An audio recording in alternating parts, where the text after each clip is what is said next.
நேற்று ஒரே நாளில் நடைபெற்ற கொலை சம்பவங்கள் குறித்து சட்டப்பேரவையில் எதிர்க்கட்சித் தலைவரை பேச அனுமதிக்காமலும் நேரலையை துண்டித்தும் திராவிட மாடல் அரசு அராஜகம். பிரதான எதிர்க்கட்சியான அதிமுகவிற்கு மக்கள் பிரச்சனையை பேச அனுமதி மறுக்கப்பட்டதை கண்டித்து எதிர்க்கட்சித் தலைவர் தலைமையில் அதிமுக சட்டமன்ற உறுப்பினர்கள் வெளிநடப்பு. திரு ஸ்டாலின் மாடல் அரசாங்கம், ஸ்டாலின் தலைமையில் இருக்கின்ற காவல்துறை செயலற்று இருக்கின்ற அந்த காரணத்தினால்தான் தொடர்ந்து தமிழகத்திலே கொலை சம்பவங்கள் அரங்கேறிக்கின்ற அதை தடுக்க தவறிய திமுக அரசை கண்டித்து இன்றைய தினம் நாங்கள் வெளிநடப்பு செய்திருக்கின்றோம். நிர்வாக திறனற்ற ஸ்டாலின் ஆட்சியில் நாள்தோறும் கொலை சம்பவங்கள் அரங்கேறுவதாக எதிர்க்கட்சித் தலைவர் குற்றச்சாட்டு. நாள்தோறும் மர்டர் ஸ்டேட்டஸ் பார்க்கும் அளவிற்கு கொலைகள் அரங்கேறுவதுதான் இந்த அரசின் சாதனை என ஆவேசம். நாள்தோறும் கொலை சம்பவங்கள் நடந்து ஏறிக்கொண்டிருக்கின்றன. டெய்லி ஸ்டேட்டஸ் ரிப்போர்ட் கொடுப்பது போல டெய்லி மர்டர் ரிப்போர்ட் இந்த ஆட்சியில் பார்க்கப்படுகிறது. இந்த ஆட்சியுடைய சாதனை இந்த கொலைப்பட்டியில் காண்பதுதான் சாதனையாக இருக்குது. ஸ்டாலின் ஆட்சியில் காவல்துறை செயல் இழந்துவிட்டதாகவும் குற்றவாளிகளுக்கு காவல்துறையை கண்டு துளியும் அச்சமில்லை எனவும் எதிர்க்கட்சித் தலைவர் விமர்சனம். இனி இப்படி கொலைகள் நடக்காது என முதல்வர் சட்டமன்றத்தில் பேசிய அன்றே 4 கொலைகள் நடந்திருக்கிறது என வேதனை. குற்றச்செயல் ஈடுபடுகின்ற குற்றவாளிகளுக்கு காவல்துறையை கண்டால் அச்சமில்லை. ஒரு காலத்தில் தமிழ்நாடு காவல்துறை ஸ்காட்லாந்து காவல்துறைக்கு இணையாக போற்றப்பட்ட அந்த காவல்துறை இன்றைக்கு செயலற்று இருக்கின்ற சூழ்நிலையை நாம் பார்க்கின்றோம். திருநெல்வேலி சம்பவத்தை நான் கோடிட்டு காட்டி பேசுகின்ற பொழுது இனி இப்படிப்பட்ட சம்பவம் நடைபெறாது, காவல்துறை சரியான முறையில் செயல்படும், குற்றவாளிக்கு தகுந்த தண்டனை நாங்கள் பெற்றுத் தருவோம் என்று சொன்ன நேற்றைய தினமே 4 கொலை நடைபெற்றிருக்கிறது. அப்படி என்றால் இந்த ஆட்சி எந்த அளவுக்கு மோசமாக நடைபெற்றுக் கொண்டிருப்பதை நாம் எண்ணி பார்க்க வேண்டும். ஓய்வு பெற்ற காவல் அதிகாரி தன் உயிருக்கு ஆபத்து என வீடியோ வெளியிட்ட பிறகும் ஸ்டாலின் அரசின் உளவுத்துறையும் காவல்துறையும் நடவடிக்கை எடுக்கவில்லை என எதிர்க்கட்சித் தலைவர் குற்றச்சாட்டு. உரிய நடவடிக்கை எடுத்திருந்தால் ஜாகிர் ஹுசேனின் படுகொலையை தடுத்திருக்கலாம் எனவும் காவல்துறை செயலற்று இருக்கிறது எனவும் விமர்சனம். டாஸ்மாக் முறைகேடு குறித்து அமலாக்கத்துறை விசாரிக்க கூடாது என ஸ்டாலின் அரசு வழக்கு தொடுத்தது ஏன்? எதற்காக அஞ்சி நடுங்குகிறீர்கள் என எதிர்க்கட்சித் தலைவர் கேள்வி. ஸ்டாலின் அரசு பதற்றப்படுவதில் இருந்தே முறைகேடு நடந்திருப்பது உறுதியாவதாக எதிர்க்கட்சித் தலைவர் எடப்பாடி கே பழனிசாமி காட்டம். நீ தான் சொல்றீங்களாப்பா, மடியில கனமில்ல வழியில பயமில்லைன்னு. ஏன் பயப்படுற? என் மீது வழக்கு போட்டீங்களா? நான் முதலமைச்சர் இருக்கும்போது வழக்கு போட்டீங்களா? இதே முதலமைச்சர் எதிர்க்கட்சி தலைவராக இருக்கும்போது பேசுனீங்களா? இந்த எடப்பாடி பழனிசாமி நெடுஞ்சாலைத்துறையில் இவ்வளோ ஊழல் செய்தாருன்னு சொன்னீங்களா? நீதிமன்றத்துக்கு போனல, நிரபராதியில் வெளியே வந்தல, அது மாதிரி வழக்கு பதிவு செஞ்சா நீ போய் நீதிமன்றத்தை நாடு, நிரபராதியின் வெளியில் வா. உடைய அதிகாரத்தை பயன்படுத்திக்கிட்டு எங்களை கேட்டு தான் உள்ள வரணும், எங்களை கேட்டு தான் கொடுக்கணும் அப்படின்னா இதில் ஏதாவது தவறு நடந்திருக்குது என்பது தெளிவாக தெரியுது. எனவே அமலாக்கத்துறை முழு விசாரணை நடைபெற்று வெளியில் வருகின்ற பொழுது யார் உள்ள இருப்பா, யார் வெளியே இருப்பான்னு தெரியல. அப்போ பார்க்கலாம். ஸ்டாலின் அரசு ஆட்சிக்கு வந்ததில் இருந்து தமிழகத்தில் கொலை பட்டியல் நீண்டு கொண்டே இருக்கிறது. அரசியல் கட்சி பிரமுகர் தொடங்கி மூதாட்டிகள் வரை யாருக்கும் பாதுகாப்பு இல்லை என எதிர்க்கட்சித் தலைவர் எடப்பாடி கே பழனிசாமி ஆதங்கம். இந்த ஆட்சி பொறுப்பேற்றிலிருந்து நீ சொன்னீங்களா, ஆம்ஸ்டாங் ஒரு கட்சியினுடைய தலைவர், அவரே படுகொலை செய்யப்படுறாங்க. அதுபோல் காங்கிரஸ் மாவட்ட தலைவர் திருநெல்வேலியில் கண்டுபிடிக்க முடியல. இப்படி இந்த ஆட்சி பொறுப்பேற்ற பிறகு பார்த்தீங்கன்னா கொலைப்பட்டியல் நீண்டு கொண்டே இருக்குது. இன்றைக்கு அரசியல் கட்சி தலைவருக்கும் பாதுகாப்பு இல்லை, இன்றைக்கு சிறுமி முதல் மூதாட்டி வரைக்கும் பாதிப்பு இல்லை, பாதுகாப்பு இல்லை. ஒட்டுமொத்தமாக தமிழ்நாட்டு மக்களுக்கு பாதுகாப்பு. இந்த ஆட்சி சட்டம் ஒழுங்கு பிரச்சனையில் கடுமையாக இருக்கும் என்று சட்டமன்றத்தில் சிரிக்காமல் பேசி அசத்திய திராவிட மாடல் முதல்வர். இந்த ஆட்சியை பொறுத்தவரையில் சட்டம் ஒழுங்கு பிரச்சனையில் கடுமையாக இருக்கும் என்பதற்கு இது ஒரு உதாரணமாக நான் இங்கே குறிப்பிட விரும்புகிறேன். இந்த ஆட்சியை பொறுத்தவரையில் சட்டம் ஒழுங்கு பிரச்சனையில் கடுமையாக இருக்கும் என்பதற்கு இது ஒரு உதாரணமாக நான் இங்கே குறிப்பிட விரும்புகிறேன். முதல்வர் இப்படி பேசிய நாளில் தமிழகத்தில் 5 கொலைகள், 3 மர்ம மரணங்கள், 15க்கும் மேற்பட்ட பாலியல் வன்கொடுமை சம்பவங்கள் அரங்கேறி சட்டம் ஒழுங்கில் கடுமை காட்டும் லட்சணம் அம்பலமானது.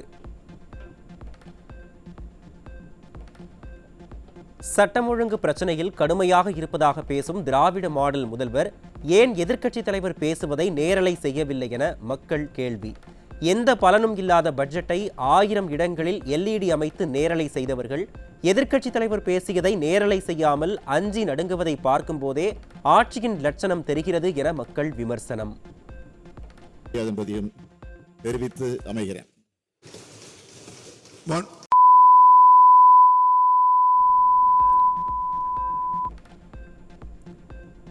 திமுக ஆட்சிக்கு வந்ததில் இருந்து தமிழகத்தில் இஸ்லாமிய சமூக ஆர்வலர்கள் பாதுகாப்பு கேள்விக்குறியாகி இருப்பதாக சிறுபான்மை சமூக மக்கள் வேதனை.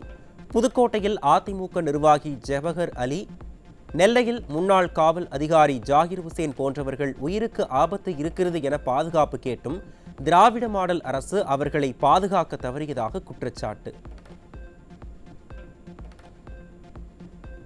வாக்குகளை வாங்கும் வரை சிறுபான்மை காவலர்கள் போல வேடமிட்ட திராவிட மாடலின் வேஷம் ஆட்சிக்கு வந்த பிறகு கலைந்து விட்டதாக இஸ்லாமிய மக்கள் வேதனை. உரிமைகளை மீட்போம் என நாடகம் ஆடியவர்கள் உயிரை காக்க தவறிவிட்டதாகவும், எதிர்வரும் தேர்தலில் திராவிட மாடலுக்கு சரியான பாடம் புகட்டுவோம் எனவும் சிறுபான்மை மக்கள் ஆவேசம்.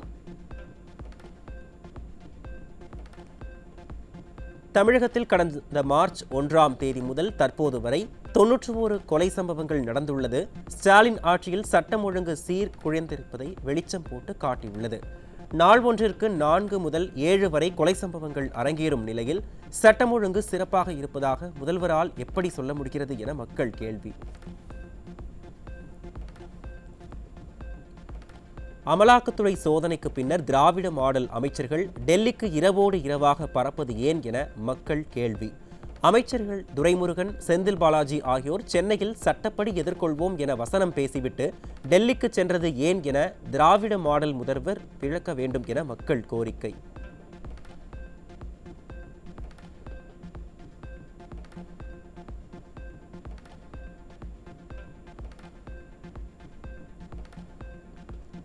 கல்லா கட்டியதை கணக்கு காட்டி கப்பம் கட்ட டெல்லிக்கு சென்றாரா செந்தில் பாலாஜி என மக்கள் கேள்வி. மக்கள் நலன் சார்ந்த திட்டங்களை பெற டெல்லிக்கு சென்றிருந்தால் இந்த விளம்பர பிரியர்கள் சென்னையில் விமானம் ஏறும் முன்னரே விளம்பரம் செய்திருப்பார்கள். சத்தமின்றி சென்று வருவதை பார்த்தால் சந்தேகம் எழுகிறது என்கிறார்கள் பொதுமக்கள். வெளிநாடுகளுக்கு இன்பச் சுற்றுலா சென்று வந்த திராவிட மாப்பிள்ளை டாஸ்மாகில் அமலாக்கத்துறை நடத்திய சோதனைக்கு பின் டெல்லியில் முகாமிட்டிருப்பதாக தகவல். உச்சபட்ச அதிகாரியின் கைபேசியில் இருந்து முக்கிய ஆவணங்கள் சிக்கியிருப்பதாக தகவல் வெளியாகியுள்ள நிலையில் டெல்லியில் சரண்டராக தயாராகிவிட்டதா அறிவாலயம் என மக்கள் கேள்வி.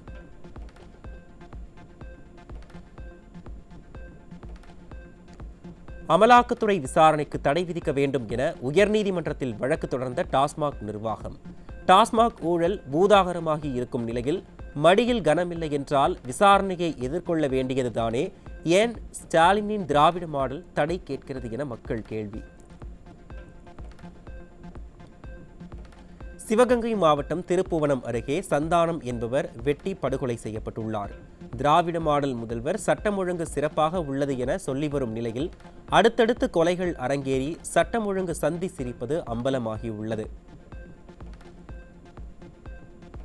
கிருஷ்ணகிரி மாவட்டம் சூளகிரி அருகே வீட்டில் தனியாக இருந்த மூதாட்டியை வெட்டி கொலை செய்து வீட்டை தீ வைத்து எரித்த மர்ம கும்பல் 20 பவுன் நகை மற்றும் 5 லட்சம் ரூபாய் கொள்ளையடித்து சென்றுள்ளது. இப்பகுதியில் தனியாக இருக்கும் முதியவர்களை குறிவைத்து 3 கொள்ளை மற்றும் கொலை சம்பவங்கள் அரங்கேறியிருக்கும் நிலையில் திராவிட மாடல் ஏவல் துறை எந்த துப்பும் கிடைக்காமல் திணறுகிறது. சென்னை அடுத்த பல்லாவரம் அருகே இன்ஸ்டாகிராம் மூலம் இளைஞர்களை தன் வலையில் வீழ்த்தி கஞ்சா சப்ளை செய்து வந்த வடமாநில இளம்பெண் சிக்கினார். சமூக வலைதளங்கள் மூலம் சர்வசாதாரணமாக கஞ்சா விற்கும் அளவிற்கு ஸ்டாலின் அரசின் நிர்வாக லட்சணம் இருப்பதாக பொதுமக்கள் வேதனை. சென்னை அடுத்த அயனாவரம் பகுதியில் வீடுகளில் பதுக்கி வைக்கப்பட்டிருந்த 25 கிலோ குட்கா பொருட்கள் சிக்கியது. ஸ்டாலின் ஆட்சியில் குட்கா விற்பனை குடிசை தொழில் போல் நடைபெறுவதாக மக்கள் விமர்சனம். சென்னை அடுத்த அனகாபுத்தூர் பகுதியில் 103 கிலோ கஞ்சா சிக்கியதால் அதிர்ச்சி. நிர்வாக திறனற்ற ஸ்டாலின் அரசின் ஏவல் துறை கஞ்சா புழக்கத்தை கட்டுப்படுத்த முடியாமல் திணறுவதால் கிலோ கணக்கில் கஞ்சா கடத்தப்படுவதாக மக்கள் விமர்சனம். விருதுநகரில் சிறைக்குள் கஞ்சா கடத்த முயன்ற 24 வயது இளைஞர் சிக்கினார். நிர்வாக திறனற்ற ஸ்டாலின் ஆட்சியில் சிறைக்கு கஞ்சா கொண்டு வரும் அளவிற்கு தமிழகம் சீரழிந்திருப்பதாக மக்கள் வேதனை.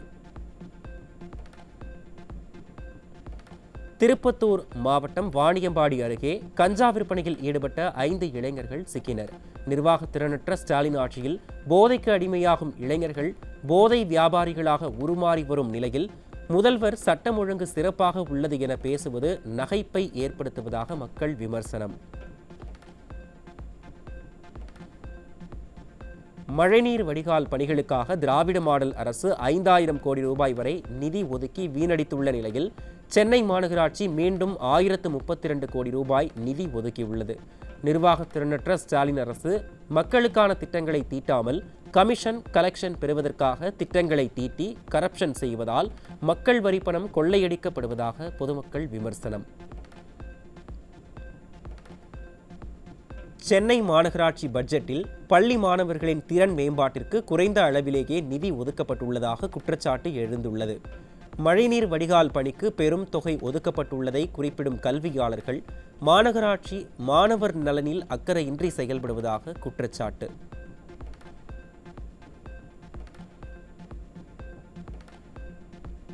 விளம்பர மாடல் ஸ்டாலின் அரசு சென்னை மாநகராட்சி பட்ஜெட்டில் அறிவித்துள்ள டிஜிட்டல் விளம்பர பலகை, ஸ்மார்ட் பார்க்கிங் உள்ளிட்ட திட்டங்கள் ஊழலுக்கு வழிவகுப்பதாக உள்ளதாக பொதுமக்கள் சந்தேகம். விளம்பர பலகைகள் மூலம் தனியார் நிறுவனங்களுக்கு லாபம் ஈட்டிக் கொடுக்கும் முயற்சியில் சென்னை மாநகராட்சி இறங்கியுள்ளதா என மக்கள் கேள்வி.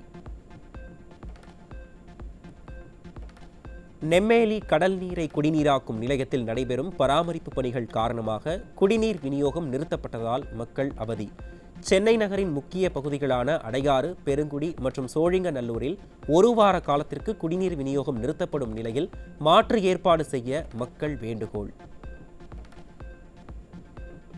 மதுரை அரசு மருத்துவமனையில் முதல்வர் காப்பீட்டு திட்டத்தின் கீழ் மருத்துவர்களுக்கு வழங்கப்படும் ஊக்கத்தொகையில் பெரும் முறைகேடு நடப்பதாக குற்றச்சாட்டு எழுந்துள்ளது.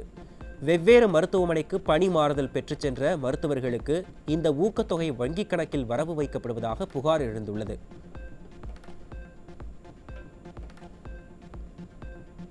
தமிழ்நாடு பாடநூல் கழக விற்பனை கூடங்களில் புத்தகங்கள் விற்பதில் முறைகேடு செய்த 2 அதிகாரிகள் சிக்கியுள்ளனர். திறனற்ற திராவிட மாடல் ஆட்சியில் ஊழல் முறைகேடு நடைபெறாத துறையே இல்லை என மக்கள் வேதனை.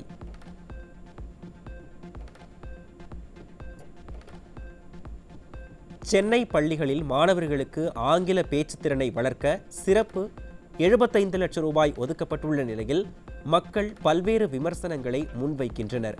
தமிழ் என பேசும் திராவிட மாடல் அரசு தமிழுக்கு முக்கியத்துவம் கொடுக்காதது ஏன் என மக்கள் கேள்வி எழுப்பியுள்ளனர். கோவை மற்றும் திருப்பூரில் தற்போது சுமார் 2,50,000 விசைத்தறி யூனிட்டுகள் காலவரையற்ற வேலைநிறுத்தத்தில் ஈடுபட்டிருப்பதால் ஒரு நாளைக்கு சுமார் 35 கோடி ரூபாய் இழப்பு ஏற்படும் என கணிக்கப்பட்டுள்ளது. நிர்வாக திறனற்ற ஸ்டாலின் அரசு ஏழை எளிய விசைத்தறி தொழிலாளர்களின் கோரிக்கைகளை செவி கொடுத்து கேட்காததால் தொழில்கள் முடங்கிய அவலம்.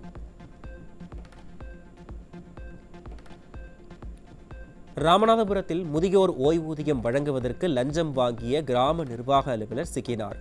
நிர்வாக திறனற்ற ஸ்டாலின் ஆட்சியில் லஞ்சம் ஊழல் தலைவிரித்து ஆடுவதால் ஏழை முதியோர் கடுமையாக பாதிக்கப்படுவதாக மக்கள் வேதனை. கள்ளக்குறிச்சி மாவட்டம் உளுந்தூர்பேட்டை அருகே இடுகாட்டுக்கு செல்ல வழியில்லாததால் சடலத்துடன் கிராம மக்கள் போராட்டம். பலமுறை கோரிக்கை வைத்தும் போலி சமூக நீதி பேசி வரும் ஸ்டாலின் மாடல் அரசு நடவடிக்கை எடுக்கவில்லை என மக்கள் வேதனை.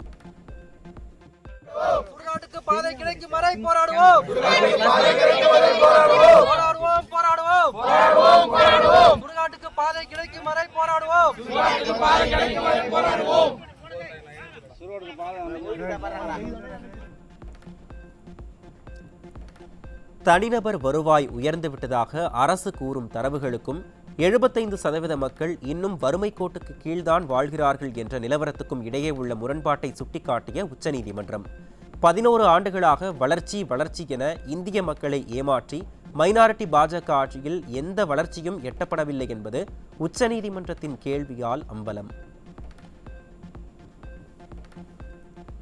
பொங்கல் பண்டிகையின் போது கலாச்சார காவலர்கள் போல மக்கள் வரிப்பணத்தில் சங்கமம் என்ற பெயரில் கலை திருவிழா நடத்தும் திராவிட மாடல். ஆனால் அதே ஆட்சியின் குடும்ப உறுப்பினர்கள் முதலாளிகளாக உள்ள கிரிக்கெட் IPL தொடர் நடைபெறும் போது அந்த கலாச்சாரம் காற்றில் பறக்கவிடும் அவலம்.